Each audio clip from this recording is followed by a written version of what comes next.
Hi guys, it's Kelly here, and I am back with another video. Today I am using these two new sets from the Rabbit Hole Designs, their latest release. It is the Fall Foxes and Autumn is Calling. I super love both of these sets. These foxes are adorable.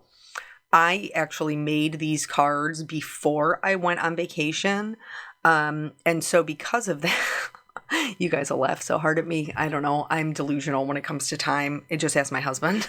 But anyway, so I was trying to get them done and get the video done before I left so that I could schedule it. And it just didn't happen. But I really wanted to use at least two of the foxes. All four of them are adorable, but I really wanted to use two, and I really wanted to use those books. Them books. Oh my gosh. So stinking cute. And so I was like, well, how can I do this but not make it like a super complicated scene? And so I decided to do mini scenes. These bitty blender brushes are also from the Rabbit Hole. Super great for this because it allows you to not have to come in from the side.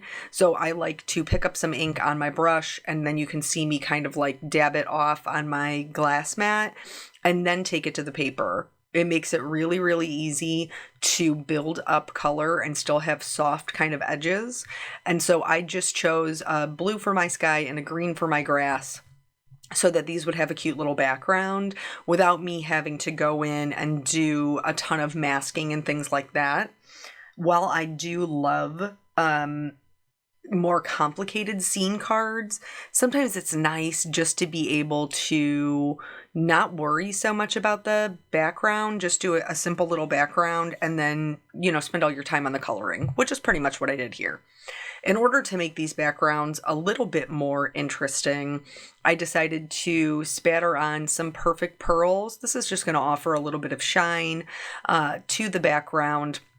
We want to add a little bit of water because that's how Perfect Pearls adhere, but not a ton because we're not working on watercolor paper. This is just regular Nina 80-pound solar white cardstock. And so once I was done with the Perfect Pearls and I was happy with how they looked, then I went in with just a little bit of the Salty Ocean and the Mowed Lawn to add, again, just a little bit more interest. So I did blue spatters. I mean, they kind of go everywhere. You know how it be. But so I did blue spatters closer to the top, and then I did green closer to the bottom. And again, this is just going to make that background just a little bit more interesting to house our cute little animals. So I am stamping these down, and then we will get into the coloring. Why am I delusional with my time?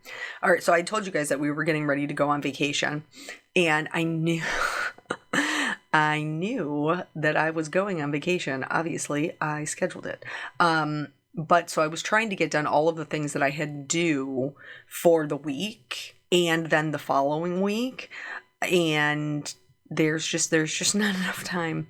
So I got them done enough that I was able to like share them on Instagram. I was part of like an Instagram hop and stuff while I was gone, but not enough to get the videos edited.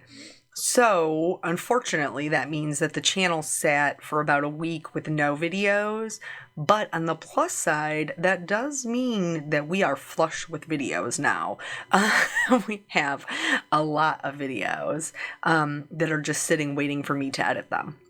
So for the foxes, you can definitely color these any kind of color that you want. I wanted them to be a warmer kind of reddish brown, and so I chose to go with the E30 family for from the Copic family. Here, this is the first time I'm coloring this image, and so sometimes you guys will see my videos and I will have colored it multiple times before because it's a set that I've owned forever. But other times like this one, this is the first time I'm ever coloring it. So that pausing period that you see, I left it in so that you could see that even I have to stop and look at an image and then figure out how I want to add my shading, so that I still have, that dimension that I'm really happy with. And it makes sense in following the illustrator's lines. So these foxes, I mean, come on now. How cute are they? They are so cute. I love them. And I love the other one I use has a little scarf on it, and he's adorable as well. Or she. Whatever. But yeah, so that's how I picked my colors. And then as far as adding the shading, it's the same as anything else when you're coloring little critters. To any point where two places meet or where one object lays on top of each other. I also like to do a little bit of shading, kind of like the left and the right a little bit so that there's like a center highlight. But in this case, I used the more center highlight on the head, and then this body is behind the tail. So the tail is laying on top of it. So there's obviously going to be more shading on the body. And then for the tail, I just followed the lines that were drawn by the illustrator, and that's what gave us kind of like that furry little stripe there. For his white fur, it doesn't have to be white. You can color it whatever you want. But I chose to use some warm grays, and really I'm just going in and adding a little bit of shadow into those white areas so that they are not just a flat white. But when you're coloring something white, you do want the majority of it to still be white. So you're only going to add shading where you want it to be the darkest, and then the majority of what's left should still be white, unless you want it to be gray, and then, you would use your grays like you would any other color family. So vacation was good. It was, we ended up going to the Outer Banks, and outside of the first day, we had excellent weather. It just rained just a little bit on the first day that we were there. But very, very grateful for the good weather that we had, because nothing is worse than the idea of traveling all of those many hours we drove, and then getting there and being rained out of your vacation. So thankfully we did have good weather. Both of the kids did excellent. This is the first time that Miss Katie Caitlin has had to do a drive like that, and she really was a rock star. My genius husband zip tied a iPad case because she's still rear facing. So he did a zip tie iPad holder to the backseat headrest, so that she could watch her little videos. They're called baby bums, but it's like all nursery rhymes and counting and colors and stuff like that. And so we hooked that up with our mobile hotspot. And I don't know if you guys remember what it was like to travel when we were children, but I certainly did not have headphones with iPads so that I could watch the internet. In fact, my oldest child was astonished when he learned that I am actually older than the internet, that the internet did not exist when I was a kid. I remember, not that we didn't fly places, we did, because my grandparents had a place in Florida. So we would fly down there, never my dad, always my mom and my sisters. And, but there were other places that we would drive. Like my grandparents had a camper, and we would drive out there, which was like a couple of hours drive. Or this one time, my mom is one of 4 kids. Two of my grandmother's kids stayed here in Ohio, and then 2 of them moved, one to Texas and one to Georgia. And so they would always come up. The 4th of July was like the big holiday in our family, and everybody would come visit. And the one time my uncle came up to visit, and we went to go stay with them for 2 weeks in Georgia, and that we drove to Georgia. And I feel like it was the middle of the night, because I remember they had a van, and I was just laying, no seatbelts or car seats for us. I was just laying in the back of the van with like pillows and blankets, sleeping through the majority of the ride. And then when we got into Georgia, we went to the Piggly Wiggly. We don't have Piggly Wigglies up here, but it was my first time in a Piggly Wiggly. And so my aunt was like trying to find us stuff for breakfast at the Piggly Wiggly, because it was, I don't know, it felt like midnight, but it was probably only like 10 p.m. So yeah, it just totally, like, the traveling completely different for my kids versus when I was a kid. My siblings, like, car seats were not even a thing. I think my mom said that they were out by the time that I was a baby, but they were very, very new, and a lot of parents didn't trust them, which is so funny now, because now, Yeah, I can't even imagine taking my kids somewhere where they aren't in a car seat. And I mean, Caitlin, she's going to be, oh, she's almost 2. I know. Can you believe it? Oh, it's gone by so fast. But she's still rear facing. I'll keep her rear facing for as long as I can because it's safer. So, anywho, let's go back to this card. So, I colored up the book, and then this little book here, I decided to color the same color as the fox. We've talked about in other videos when it comes to card design, like when you have something going on in a scene, or you have a lot of coloring going on in your card, trying to keep it cohesive with limiting your color palette. So I knew that I was going to have a lot of colors because I have a lot of fall leaves. And I don't know about you, but one of the best things about fall is how pretty the leaves are, at least here, because we have the full 4 seasons. So I knew that I wanted to color them a bunch of other colors. So instead of adding in another color for the book, I just colored it the same color I colored the foxes. It kind of looks like a little bit of like a leather-bound book or a journal or something like that, and it ties in that brown from the fox. So right now we have what? 1, 2, 3, 4, 5. We have 5 things colored, but we've only used 4 colors. So that makes it a little bit easier because now once we get into these leaves, we're going to have a lot more going on. And so we don't want it to be too busy and overwhelming and like confusing to the eye when you look at it. For the leaves, this is something I've done with pretty much every single one of my fall cards. So if you've ever watched one of those videos, this won't be news to you. But I like a lot of color variation in my leaves. They're beautiful. I want them to be pretty.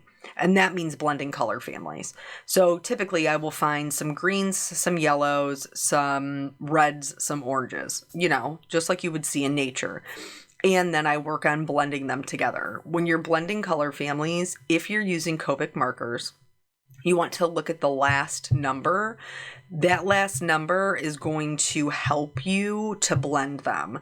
So in my case, I'm using like a YG03 to a YG01, and then that YG01 will blend into a Y02. The 1 and the 2 are right next to each other.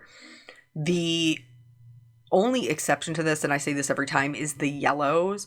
So even though that Y08 it's a much higher number, it's the next best color for the Y02. It just is. So that 8 is the only one that kind of throws it off a little bit. If you're not sure if a color blend will work with each other, just test it on a scrap piece of paper. Like, you don't have to color anything specifically, just scribble it down and see if they blend. So that is what you see me doing here, is blending some color families. These colors that I'm using in this one are pretty much my go-to for coloring fall colors. But again, feel free to experiment. Don't go out buying new markers if you don't need them. See if what you have will work first. And then I am showing you the leaf coloring of the leaves now. And so I'm not going to show you the full coloring of the leaves, especially these little ones, which, by the way, the die cuts them all out as individuals, which is fantastic, because then you can play around with them and really use them how you want, which I did. But then when it comes to the book, I'll show you a little bit more of coloring of the leaves. But again, I won't show you the whole thing because it is super repetitive. So we did the road trip. We ended up splitting it up into 2. So we left on Friday, which, you know what, let's just start with that before we even get into the road trip. So, you know, I love my husband. He's a wonderful husband, very supportive. He's a great father. He's like my biggest fan. He's fantastic. But have you ever tried to go on a trip with somebody where you are trying to pack up your whole family, and then there's like memes about it and reels about it, like that awkward silence, that what happens when you get in the car after you've just spent all this time snapping at each other while trying to get the kids loaded up. Pretty much happens to us every time. And then, you know, somebody has to be the bigger person and be like, I'm sorry, I was snappy. And then the other person's like, I'm sorry, I was snappy. And then we just move on with our lives. But we don't travel the same. We don't vacation the same. So just in general in life, and I think that you are drawn to kind of your opposite. I think that that's true, you know. But I am much more like go with the flow. It will be fine. We'll figure it out. Like it's going to be, it'll work itself out. When it comes to the timing of things or the traveling of things or the doing of things, like it's cool. We're going to be good. And he is much more like, let's have an itinerary and stay on track and have, you know, this check marked and this check mark, and we'll have a list and all of that. Those two styles don't mesh well. But I do think both styles are necessary in order for everything to get done. Like if you had two people who were my style where everything was just chill and laid back, it would get done eventually. And if you are, you know, you had two people with my husband's style, everything would get done super quick and efficient, but everybody would be very stressed out about it. So on Friday, and just in case I didn't say, like my in-laws, both my in-laws went, and then my mom and my sister also went. So my in-laws actually had a prior engagement, so that they didn't leave on Friday with us. They were leaving on Sunday. So on Friday, my husband, we were trying to leave when Caitlin was going to nap, and he was like, we'll leave by 1. And I said, okay. He said, so tell your mom and your sister to be here by noon. Because my whole family's like very chill. It's cool. We'll get there when we get there kind of thing. So that is what I did. We spent the time, you know, getting everything packed up, the whole deal the night before. And the night before, honestly, Eric did do the majority of the things, which I appreciated because I was still trying to finish up things for work because I was going to be gone. And so he did that. His mom came over and helped because they weren't leaving at the same day we were. So she came over and helped. And then Friday we were, you know, finishing packing things up kind of thing. My mom and my sister show up while Caitlin's eating her lunch. We're getting our things, you know, all together. Eric's loading up the truck, you know, blah, blah, blah, blah, blah. And then my son, he's 10. He really likes cars, and he always has. And he's super into cars and trucks and things like that. And he wants to be a mechanic when he gets older. And if that ends up being what he does, he'll be great at it. So anyway, they were outside, you know, helping load the truck and everything else. And he comes in the house and says to my mom, Nana, you're missing a lug nut and one of your caps is off. And I was like, really? And, you know, he's 10. So sometimes you're like, you know, maybe does he know what he's talking about or not? And so Eric went out there and he came back in. I said, is it legit? And he was like, yep, he's 100% correct. They're totally missing a lug nut and one of the caps is off. Well, apparently in, you know, trying to prepare for the trip, my dad had taken it into the dealership, got the oil changed, got the wheels rotated, all that jazz. And somewhere in between, either it didn't get put on correctly. Well, we don't know. But yeah, so credit to my kid for, you know, possibly saving my mom and my sister's life. Appreciate that. So they called the dealership, and fortunately, one of our family friends works there. So they called him and explained to him what was going on. And he was like, yeah, bring it up. And they were able to get her in right away. So they left before us, went up to the dealership, got everything squared away. They were super apologetic. But it actually didn't take long. It backed us up like in half an hour, something like that. And then we were on the road. She did a really good job sleeping in the car. Nathan had we learned this the last time we went on a family vacation, and we all had to listen to his YouTube channel the whole way down. So we bought him Bluetooth headphones, so we didn't have to listen to all of his like truck and car videos and stuff all the way down. And she did take a little nappy. That was great. We stopped a couple of times on the way down to, you know, because she's still in diapers, so she's got to be changed, and for everybody to go potty and everything else. And then the drive to the Outer Banks is about 10 hours, but we split it up into 2 days. So we drove to Winchester, Virginia, and then stayed at the hotel. This was like a little bit tricky. We had originally requested adjoining rooms, so that way when the little jelly bean went to bed, not everybody had to go to bed at like 8 o'clock. And then, we would divide and conquer. One would sleep in one room and the other would sleep in the other room. So both our kids were sleeping with an adult. And so when we checked in, he was like 3 rooms, 2 adjoining, good to go, whatever, blah, blah, blah, blah. And then we get upstairs and the room is not adjoining. They are next to each other, but they don't connect. And so I called down there to the front desk and he was like, yeah, I'm sorry. I thought adjoining just meant next to each other. And I was like, no, sir, it does not. And he was like, all of our adjoining rooms are booked. So that was kind of meh. But I mean, we were able to work it out instead of being able to spend time together as a family, like, we all ate dinner together and everything like that. But then when it was time to go back to the room to settle her down, Eric just took her in the other room. And then Peanut and I stayed in the one room. She did really good. It was because, she slept in a pack and play. And she did wake up she woke up at like 2 a.m. and Eric said like you could tell that she was tired, but she was confused about where she was. Totally understandably. So he ended up just sleeping on the couch next to her pack and play, and then she was fine. So here, the majority of the coloring is done. I'm just going to go in and I'm going to do a little bit of glitter, and then I am going to go in and do just some additional little details with a white gel pen. You know how I do. I like a little shimmer, a little detail, but I do think these are adorable. So I added white spots to the mushrooms that didn't have any. I added some highlights like on the berries in the book. I added polka dots to that little scarf because I think that's a fun way to, again, just make your cards kind of stand out from other people's, then make it look a little bit different. And then once all that was done, I went ahead and used their companion dies to cut them out. I originally stamped 4 of those little leaves, and then I realized pretty quickly that I didn't need them all.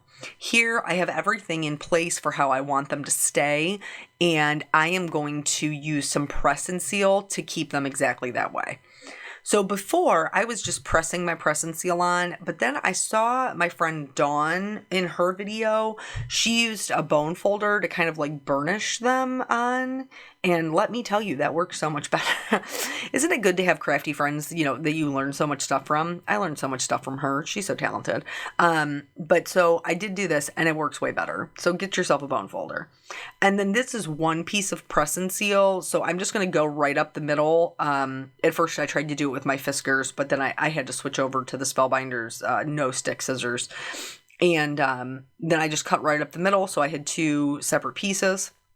I'm going to keep those in place I already did it. I apologize. I kept them in place while I put the sentiment where I wanted it, because I'm just going to stamp it flat and just stamp it in black. Because like I said, background super simple. We're letting the coloring do the shining.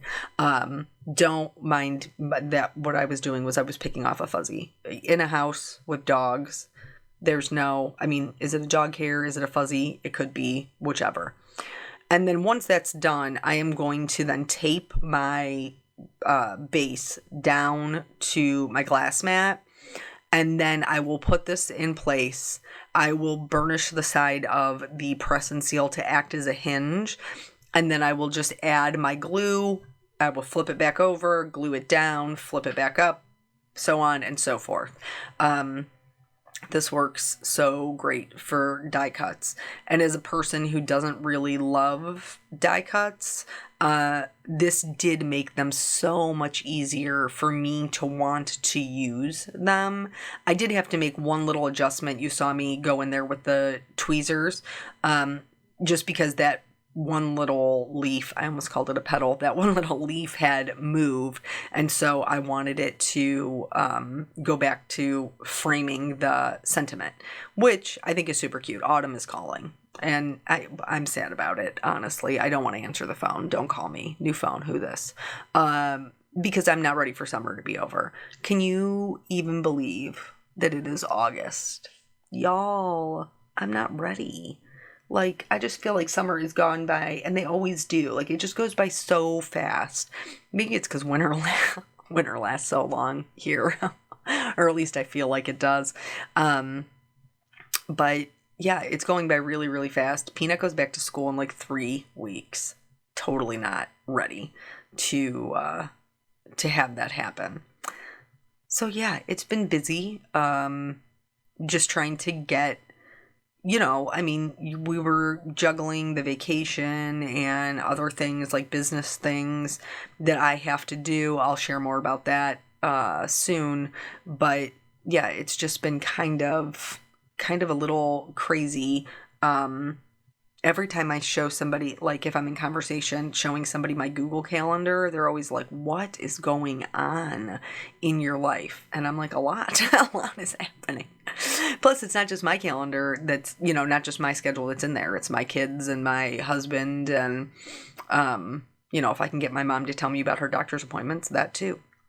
So now that this is adhered, I will say I didn't show it, but I did trim down the top panels, and I am going to pop them up on foam, just on a white card base. This isn't necessary, but it is something that, again, adds just a little more interest to the background, because there's not a lot happening back there.